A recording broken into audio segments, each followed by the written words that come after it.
Hey, what's up, Connor? Get this PowerPoint going. All right, as you can see, what you are to be, you are now becoming. All right, so these habits that we establish, the work that you're going to do with consistency, that's what's going to change you and make you capable of doing exactly what you need to do.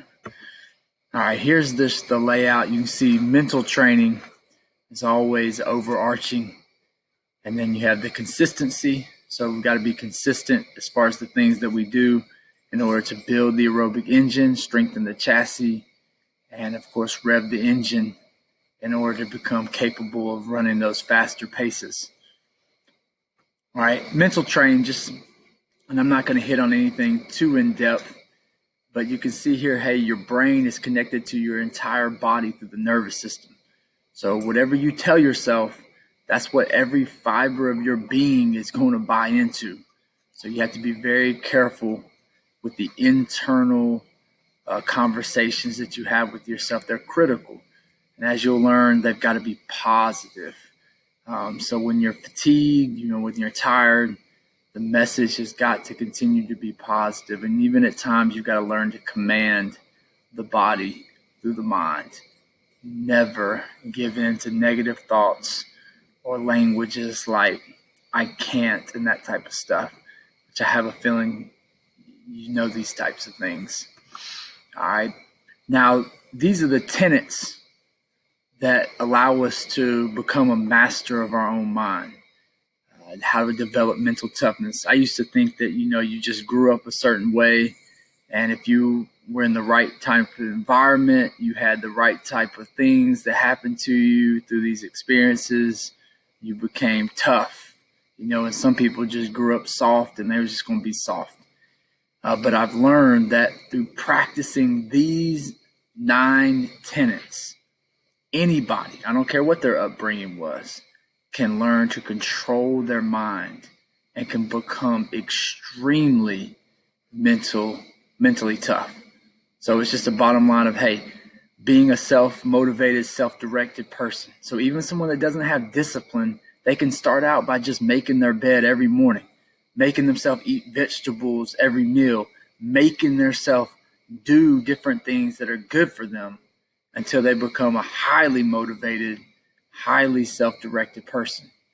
Number 2, being positive, just teaching yourself to be positive in all things, using words that have positive connotations, seeing everything from a positive standpoint. So even in training, if you're having a particular workout that you're struggling with, it's learning to find thankfulness, gratitude for what you're doing, and seeing the angle as positive and just doing whatever you can to make progress towards the overarching goal. And so you got to have the positive attitude. Number 3, staying in control of your emotions. And this is really just not about, or it is about not letting circumstances affect you. See, what happens in life is circumstances play out, and we usually connotate negative emotions towards certain circumstances. Like you wake up, it's hot outside, and that circumstance brings about a negative emotion. But we have to see beyond that. We have to be in control of the mind and not let circumstances affect us. And that's where that whole positive mindset comes in. So if it's hot outside, it's yeah, good. It's going to be harder. That's what I want. That's what it's going to take to become tough. That's exactly what I'm here to do. It's just framing everything from a positive mindset and staying completely in control of emotions. Someone walks up into you, cusses you to your face, you're not going to let that spike your heart rate. You are in control. So these are super important things that we have to practice every single day so that we become masters of our mind. So number 4 plays right into that, being calm and relaxed under fire, not letting our minds be noisy, but almost kind of meditative, almost just relaxed, calm. But as you can see, that doesn't mean that there's not energy there and that there's not excitement there. There is. Number 5, the person that can control their mind can get themselves ready to go, even when they don't feel good, even when they're sick. And if they need to perform, they can get the energy, they can get themselves ready for action.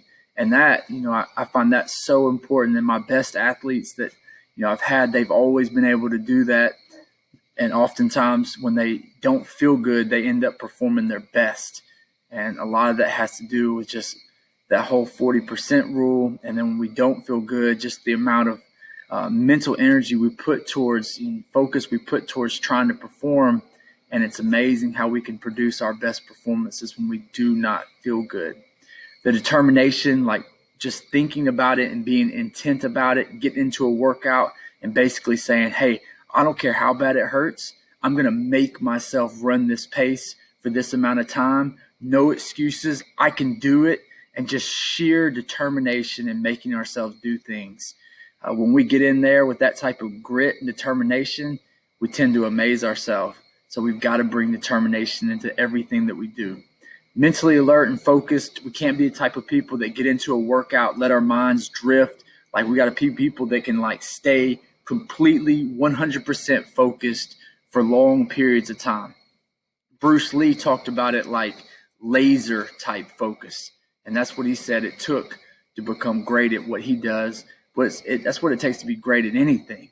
You got to be able to lock the mind into whatever you're doing and not be distracted and bring all of your mental, all of your energy into what you're doing and accomplish it. Number 8, be doggedly self-confident.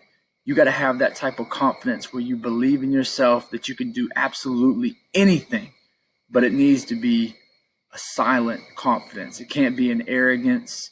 There needs to be humility about yourself, humble in all regards, but your inner confidence is just huge. Like you never doubt yourself. Like you got a spirit of power rather than a spirit of timidity.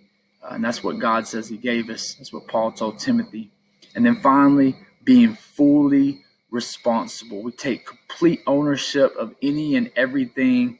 We don't make excuses, and we never blame others. Full ownership. All right. Last thing, this is how to perform your best. These are just some of these keys here.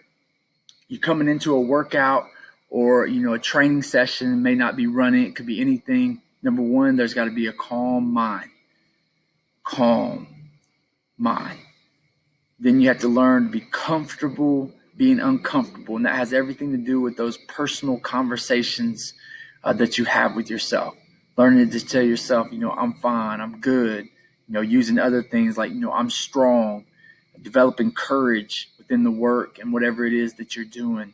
Number 3, visualization has a lot to do with the time leading up to the event or the workout.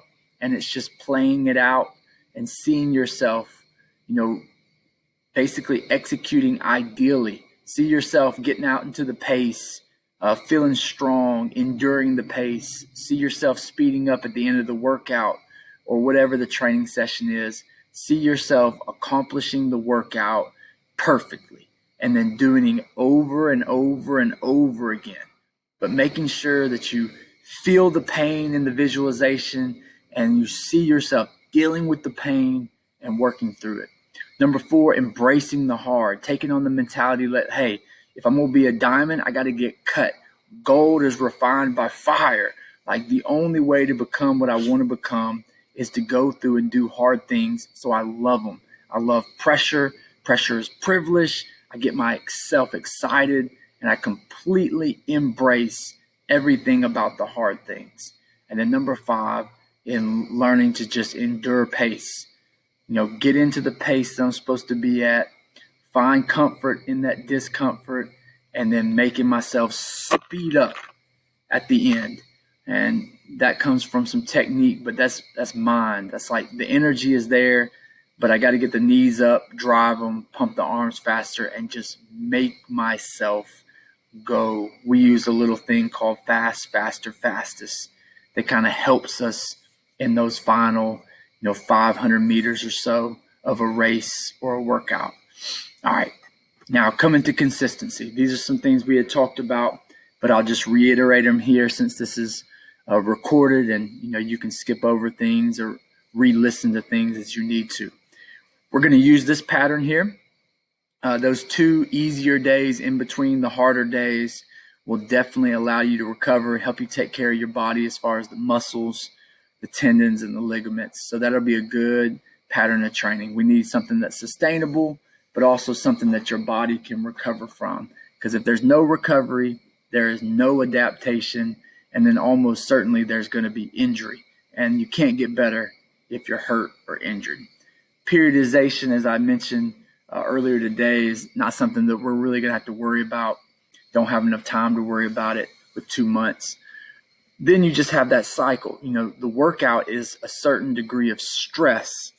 You recover from that, and then that creates an adaptation if you're applying the principle of overload. I'm not going to go into depth about that because it's applied in a very dynamic way, but you can rest assured we will apply the principle of overload appropriately in the training, as you'll see a little bit later.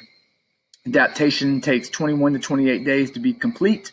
So when we think about getting better, we don't think days or even weeks. We think about 3 to 4 weeks. We think about months.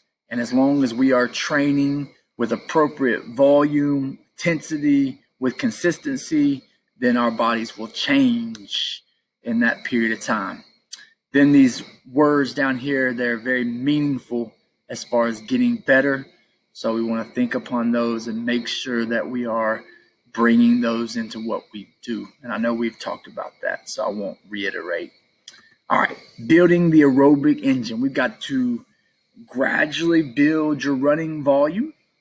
And where you are right now is a good place. So it's maybe not even necessarily mean building it, but probably staying consistent and then changing a lot of the other things. And with those changes, your engine's going to get much stronger. These are some of the basic types of workouts that are going to build the aerobic engine tremendously, and you'll see those within the training. And then, of course, your bread and butter recovery runs. Those are the runs that are going to make up a very high percentage of your training. And then this principle here, negative split every workout. So that means the second half needs to be faster than the first. And the way you accomplish this is you need to start every run completely relaxed and comfortable. You have to give your body time to kind of warm up, to come alive. And as it does, you'll naturally start to run faster. What we don't want to do is try to force something from the beginning of the run. No, that's completely opposite of how things need to be done, and it will keep you from getting better, all right, because you won't be able to recover like you need to. So this is like such a critical little thing. Start every run comfortable and relaxed. When you have these hard workouts, you're going to see that you have a warm-up. And that's going to allow you to start comfortable and relaxed, have time to get the body going, warmed up, coming alive. Then you'll have some things that we do in between, some stretching, some drills, some striders. And then after that, you will be ready to get after it and go hard in the workout. But we must respect the need to start slower, comfortable, relaxed, at a very, very conversational pace, meaning you can talk comfortably if you were running with a friend or a training partner. All right. Now, strengthening the chassis, like I said earlier today, if you have things that you're doing to strengthen the body, you just keep on doing them. I'm just kind of putting out some things that are important to us as runners, and that's the core work. You can see the exercises that we use most, and we are very adamant about strengthening the posterior chain. That's very important to us. We use body weight squats and lunge matrix, especially through the fall as we come into track season, the winter, spring. Then we're starting to put on lighter external loads. And for those that are more experienced, we eventually get to some heavier external loads. Same concept with deadlift. In the fall, when we're just body weight mostly, we're doing plyometrics, and we're getting people used to some of the more intense, explosive activities. And then eventually winter and spring, getting into the clean and jerk The 3x20 second dumbbell runners is just where we're using our arms, just like if we were running really fast for 20 seconds and then resting for about the same amount of time. But we don't ever use anything over 5 pounds. That becomes a different activity. And so we don't want to work the wrong things and don't want to hurt ourselves. Then, we upper body stuff. We use dumbbell bench, push-ups, pull-ups.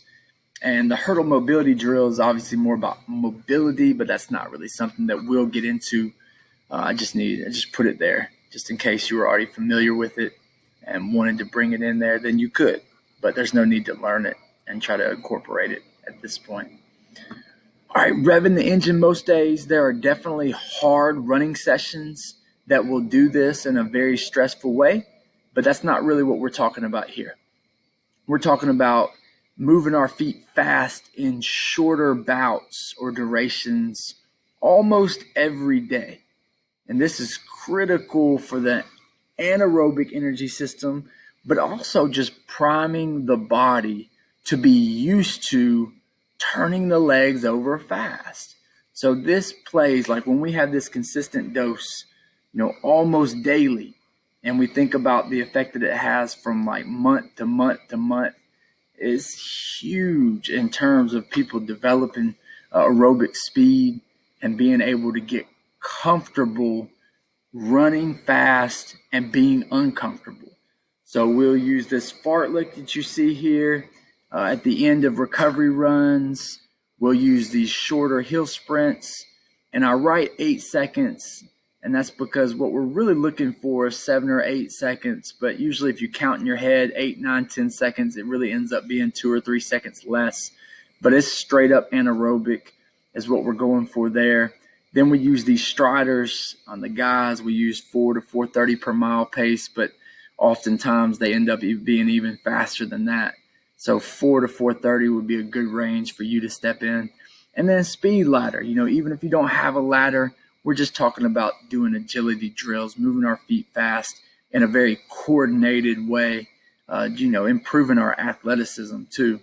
So that's something you can definitely bring into it. You'll see all this stuff in the workouts from day to day. So we're going to be moving our feet fast. All right, here are the goals that we had talked about. You said overarching, graduate buds, accomplish the 7-month program, get signed up, SEAL team, number, whatever, stationed, wherever you end up choosing.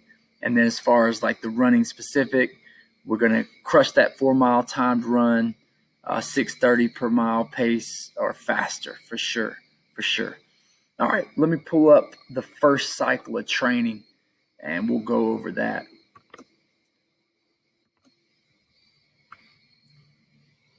All right, so you can see tomorrow, Wednesday, October 7th.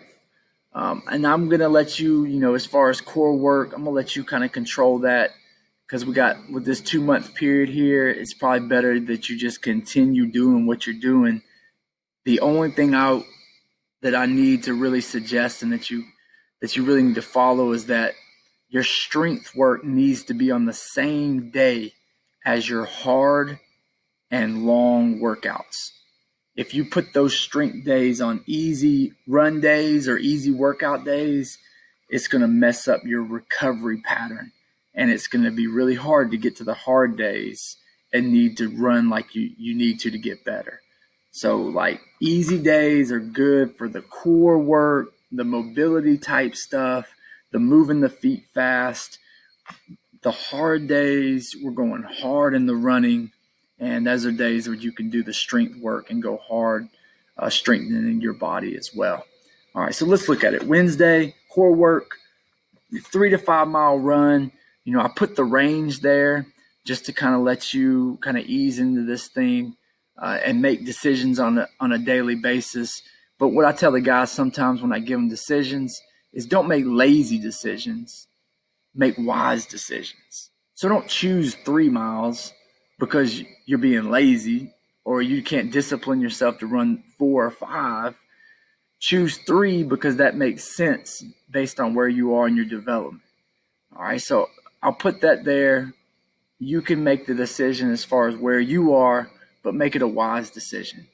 After the run, 4 by 20-second striders, that 4 to 4:30 per mile pace. You can take as much rest in between. This is not conditioning. This is priming. This is about running fast or at that pace and getting ourselves used to that.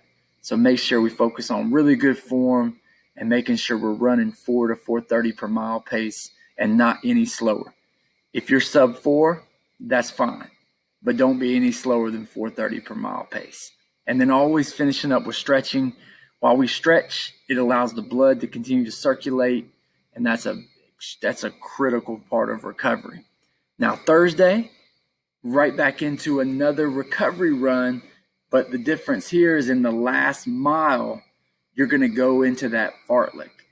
Okay, and the way that works is in the 20 seconds on, you are gradually building into a sprint. So the kind of way it helps me explain it to the athletes is like every 5 seconds, just speed up.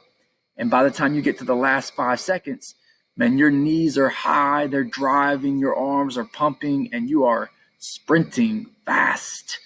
And then the 25 seconds that follows, it's just a nice, easy effort. You're going to be breathing hard, especially as you come around to the second rotation, the third rotation, the fourth rotation. But dealing with that is part of why we do this fartlek. So just deal with it and make yourself continue to run fast in those 20 seconds. All right, and then when you finish that recovery run with the fartlek, stretch, get into a good routine, get that blood circulating. And that's, blood circulation, as I mentioned, is critical. So even in the day when you're not running and so forth, be careful that you're not sitting down, at the computer for long periods of time. If you can get up and move around and be active throughout the day and have like smaller periods of time where you're sitting around, your body's going to recover so much better. All right, Friday, your first hard session. You can see it starts off with a 2-mile warm-up. This is just like, easing into it, obviously, letting yourself come alive, getting the blood flowing. Then after that, you take that period of time, you're stretching a little bit, doing some drills. If you need to look up some drills, I'm talking about things like A, B, C skips, lateral skips, quick feet, butt kicks. Those are some of our primary drills. Then the 2 by 20-second striders at 4 to 4:30 per mile pace. After that, you'll be ready to go. You'll be ready to get into the harder work.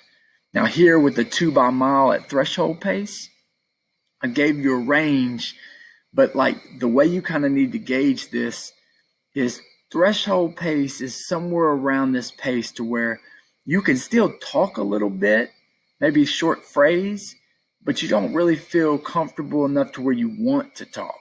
It's kind of that area where you want to focus and use all your energy to make sure you're executing right. But you haven't gone so far that you're into race mode and you can't really talk.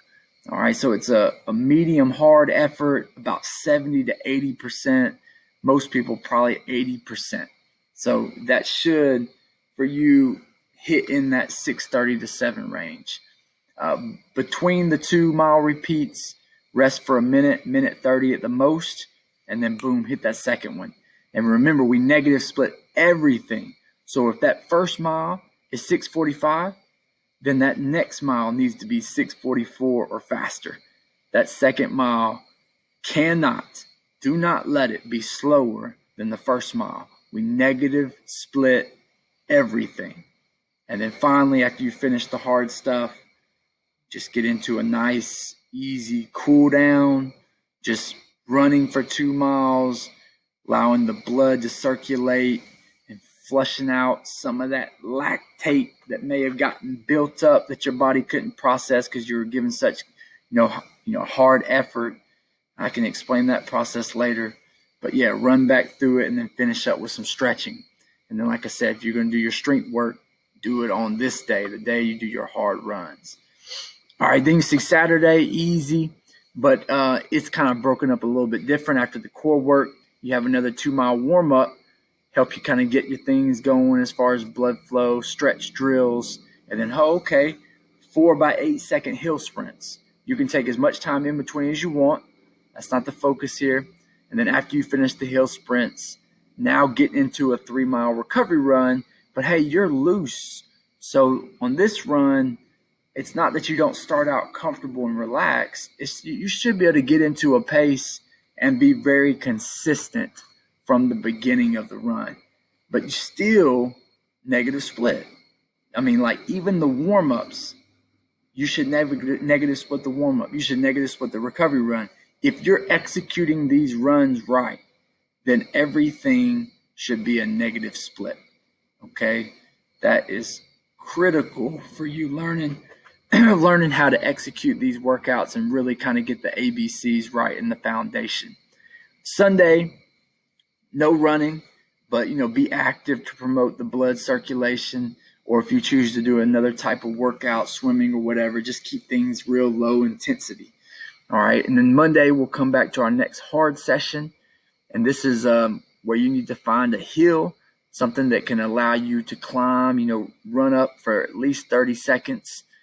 It'd be great if it had pretty good grade to it. Because what we like to do is go 10 by 30 seconds up and getting progressively harder through the reps, and then jogging back down 90 seconds. So you got 90 seconds before you need to start the next uphill run.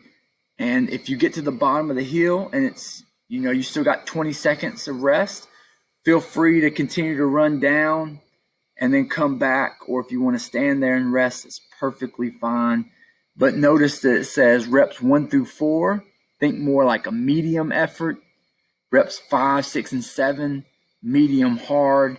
And then reps 8, 9, 10, hard. So reps 1 through 4 should be in a kind of similar pace range. Reps 5 through 7, a faster pace range.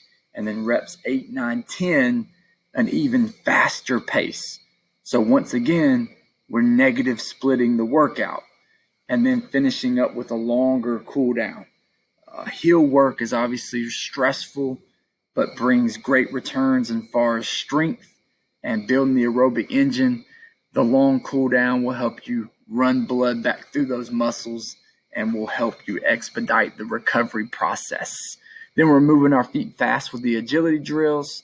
And remember, do strength work on the same day as your hard work.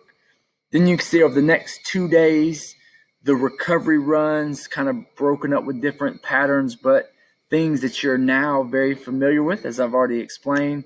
And then Thursday, October 15th, your first long run of the cycle. You can see a little short jog, stretching drills, the striders. That'll get things going. Now you're ready to get into a good, honest pace to start the run. But notice the first 7 miles, you need to stay comfortable. Do not let the effort get too high. If you do, then you won't be able to execute mile 8 and 9 like we need to. And so this is critical.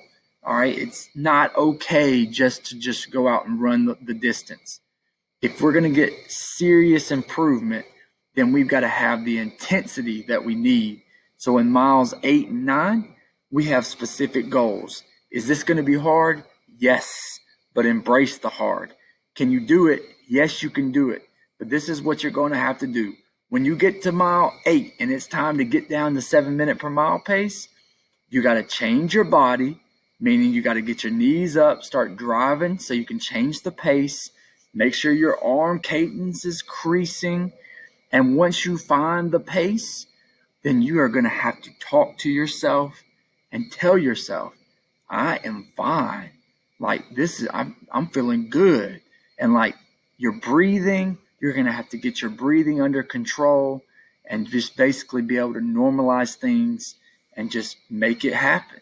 So you execute that 8th mile at 7 minutes, then you get into that 9th mile. Hey, at least 6:30. If you can push it down faster, push it down faster. All right. And so finish that thing strong. When you finish the run, you may need to stretch just a little bit and then hit that speed ladder up, hit those agilities, and then finish up with some stretching. We can talk about how the cycle went, and then I'll build out the next cycle. And based on how things went, we'll determine kind of what elements I bring into it. But we will have workouts that are going to build the aerobic engine as well as, of course, revving the engine most days. And we're going to gradually get you more and more ready for that 4-mile test. Now, the first cycle, it wasn't important for us to test. We'll bring some of that into it, but we've got to do some work first so that we can get an adaptation, a serious adaptation through this first cycle. And then if we can get a great adaptation, then in that second cycle, obviously before December 7th, then we're going to have a really good opportunity, and you will be able to kind of step in there and have great confidence that you're going to run 4 miles at 6:30 per mile pace or faster. All right, but there's some work that we got to do first before we get back to trialing and testing. All right, brother. I'm going to stop it there. And then obviously, if you got questions, you can holler at me.